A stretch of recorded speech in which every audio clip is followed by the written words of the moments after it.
यह विरह की अवस्था है। मीरा जी अत्यंत बेचैन है मिलन के लिए उस सद्गुरु परमात्मा व कृष्ण से। तब कहती हैं, भुवनपति तुम घर आ जाओ। कि ही त्रिभुवनपति मतलब ही संसार के मालिक, आप घर आ जाओ। भुवनपति तुम घर आ जाओ। भुवनपति तुम घर आ जाओ।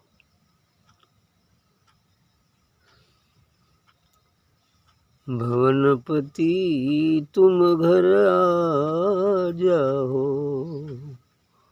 भुवनपति तुम घर आ जाओ। बिथा लगी तन मान हमारी, तपन बुझा जाओ। बिथा लगी तन माही तुम्हारी, तपन बुझा जाओ। भुवनपति तुम घर आ जाओ।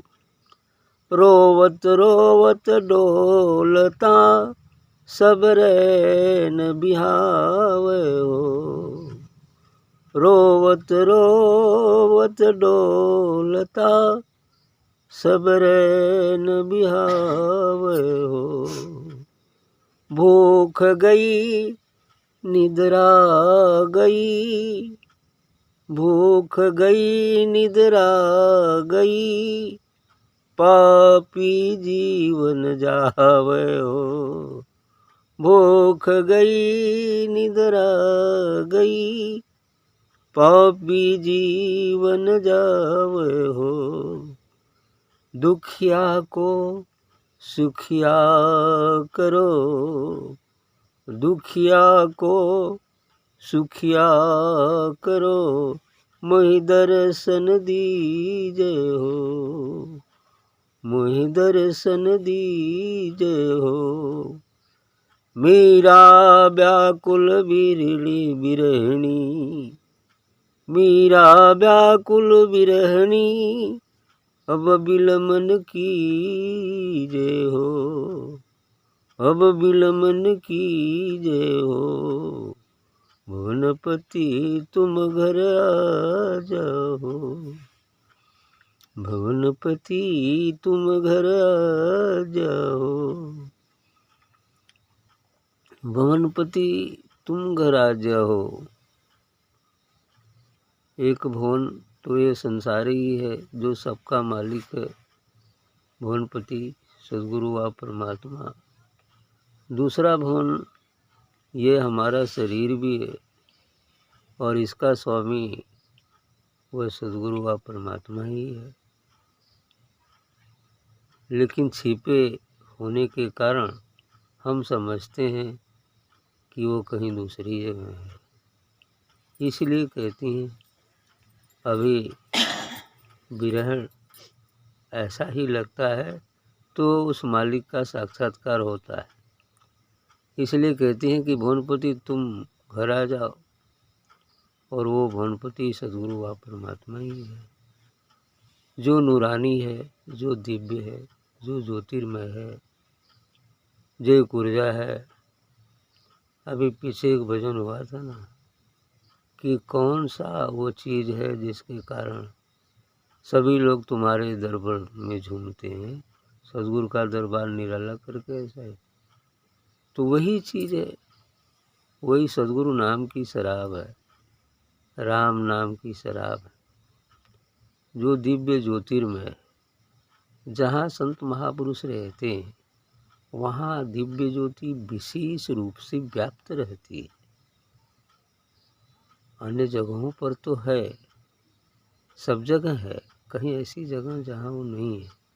लेकिन जहाँ संत महापुरुष रहते हैं तो विशेष रूप से एक दायरे तक, एक सीमा तक विशेष रूप से थोड़ा ज़्यादा ही व्याप्त रहती है। अन्य जगहों पर तो यूँ ही रहती है साधारण ढंग से। लेकिन जहाँ संत महापुरुष रहते हैं दिव्य रूप से काफ़ी कुछ दूर तक प्रसारित रहती है। जैसे वहाँ जहाँ काक भुसुंडी रहते थे तो वहाँ काफ़ी दूर तक कोसों तक जाते थे। कोस भर के चौतरफा अंतर में लोग प्रवेश करते थे तो उनका दिमाग शांत हो जाता, का प्रभाव पड़ जाता। ऐसे ही ऋषियों के, संतों के चारों तरफ वो ओरा घेरे रहता है। अब उतने जितने दूर तक रहता है उसमें जाने पर मन शांत हो जाता है, विकार दूर हो जाता है, मन ईश्वर की तरफ झुकने लगता है और उसे बाहर रहने पर मन संसार में लगा रहता है। सांसारिक चीज़ें भी प्रभावित कर डालती हैं। तो इसलिए वो रहा कि वही अमृत रस है जो जाते हैं और उनका पान करते हैं, चाहे अनचाहे रूप से भी उनको वो चीज़ मिलती ही है, इसीलिए झूमते हैं। क्योंकि आत्मा से का आनंद तो सभी लोग चाहते हैं, लेकिन न जानने से दुखित हैं, इसलिए वहाँ लोग झूमने लगते हैं। और राम नाम की शराब तो रो बिथा लाग तन माही, हमारी तपन बुझाए हो। माने हमारे अंदर ये जो व्यथा है, जो विरह का दुख है, जो तपन है, उसे बुझा दिए। जो मिलन के लिए तपन है उसे बुझा दीजिए आकर।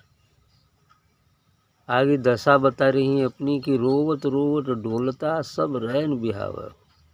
मैंने रोते रोते ये दिन और रात भी बीत जाते हैं, इतना रोती हैं, इतनी विरह है कि रोवत रोवत डोलता सब रैन बिहावा।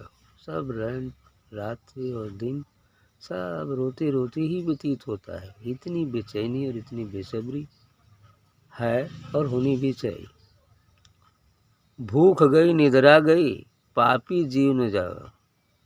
कहने कि हमारी भूख भी चली गई, खाना भी अच्छा नहीं लगता है और निद्रा भी चली गई, लेकिन ये पापी जीव पता नहीं क्यों टिका हुआ है, ये आपके वियोग में क्यों नहीं चला जाता। हमारे विरह से ऐसा कह रही हैं, लेकिन जब जीव ही चला जाएगा तो दर्शन कौन करेगा, ये भी तो बात है ना। लेकिन अब इतना बेसब्री है, प्राण अब तब कर रहा है, इसीलिए मारे गुस्सा के कह रही हैं ये प्राण पता नहीं क्यों टिका है, ये भी चला जाता तो ठीक रहता। लेकिन ऐसी बात नहीं है। विरह ऐसा चाहिए, लेकिन धैर्य के साथ ये विरह भी होना चाहिए। और इतनी विरह हो जाएगी तो सद्गुरु दर्शन देगा ही देगा। समय आएगा तो दर्शन मिलेगा, लेकिन समय आने पर ही दर्शन होता है। तो भूख गई निद्रा गई पापी जीव न जावे हो। दुखिया को सुखिया करो मोहि दर्शन दीजे हो। कहते हैं मुझ दुखिया को, जो आपके विरह का दुख मुझे सता रहा है, उस दुख को दूर कर सुखिया बना दीजिए। दुखिया को सुखिया हो जाएगा। सही है। जब तक हम अज्ञान की अवस्था में जानते नहीं हैं, देखी नहीं है उस नूर को, तब तक तो दुखिया ही है। चाहे संसार में जो कुछ भी प्राप्त हो, फिर भी हम दुखी हैं, अशांत। लेकिन जब ही देख लेते हैं, उसका बोध हो जाता है अपने निज स्वरूप का, तो हम पूर्ण सुखी हैं, शांत, कोई दिक्कत नहीं है। चाहे संसारिक स्थिति जो कुछ ही क्यों ना हो। तो मीरा व्याकुल विरहिणी अब विलम्ब न कीजिए हो। इसलिए मीरा जी का कहना है कि मैं तो बिल्कुल व्याकुल हो गई हूँ आपके विरह में। विरहिणी अब जरा सा भी देर मत कीजिए, तुरंत चले आई, ऐसा कहना है। ठीक।